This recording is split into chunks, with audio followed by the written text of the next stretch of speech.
Terakhir kita sampai annasu kal ibilil mi'ah la takadu tajidur rajul fiha rahilah. Rasulullah SAW bersabda, manusia itu seperti 100 ekor unta yang hampir-hampir tidak engkau dapati dari unta tersebut yang layak untuk ditumpangi.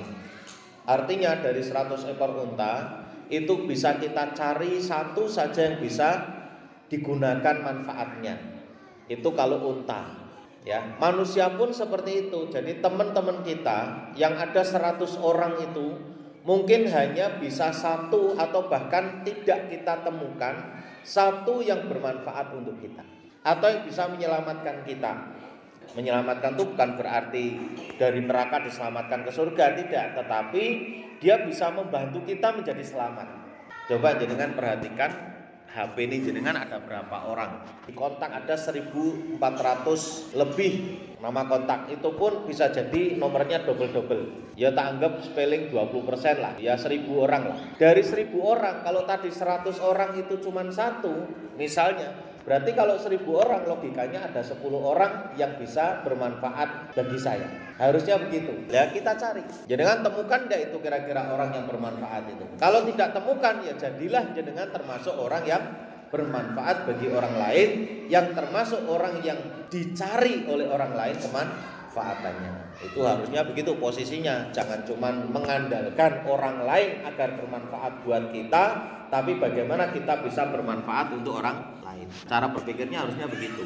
Al-wahidatu khairu min jalisis su'. Oleh karena itu, sendirian itu lebih baik daripada berteman dengan orang-orang yang buruk. Saya lebih baik sendirian daripada saya berkumpul dengan orang-orang yang akan memengaruhi keburukan saya, atau saya itu menjadi buruk. Saya lebih baik sendirian, gak punya teman gak apa-apa, daripada saya berteman dengan orang yang di situ akan mempengaruhi kehidupan dan keselamatan saya. Makanya hijrah dari teman-teman yang buruk menuju teman-teman yang baik itu sangat dibutuhkan kalau kita ingin menjadi manusia yang baik dan bermanfaat. Syarat utama untuk hijrah itu harus putus dengan teman-teman lamanya. Ya, itu syarat utama.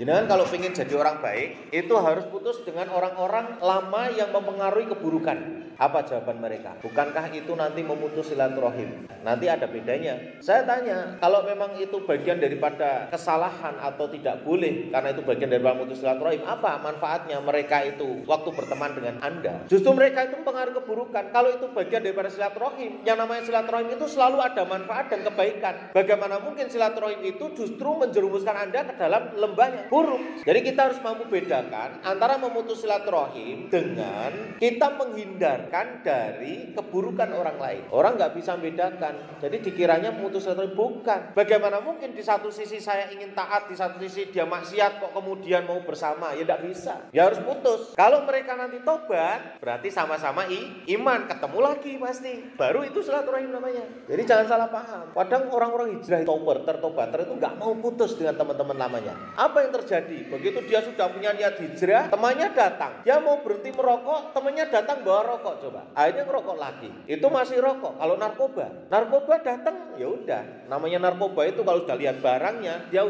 otomatis ininya sudah mulai terbayang-bayang lagi, terus ada ingin lagi. Itu kalau narkoba. Makanya kalau nangani narkoba itu tidak boleh ditemukan dengan teman-teman lama. Kemudian dijauhkan dari barang-barang yang bisa menginspirasi keinginan untuk narkoba lagi. Hampir rata-rata narkoba itu kan orang kaya. Ibunya sibuk dengan bisnisnya, bapaknya sibuk dengan bisnisnya, anaknya nggak urusan, sudahlah. Orang tuanya kan yang penting kamu clear, kamu minta berapa saya kasih.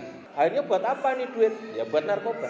Makanya kalau kita orang yang mau hijrah harus mau sendiri. Ya putus dengan teman-temannya. Insya Allah itu merupakan salah satu jalan menutup pintu-pintu keburukan yang datang dari luar. Karena berteman dengan orang yang teledor, orang yang sembarangan, orang yang ceroboh, atau orang yang fasik, itu seperti berteman dengan ular. Tahu ular?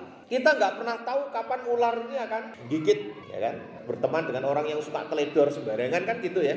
Tahu-tahu mengambil namanya kita dijual kepada orang lain. Dijual itu digunakan namanya untuk mendapatkan keuntungan pribadi.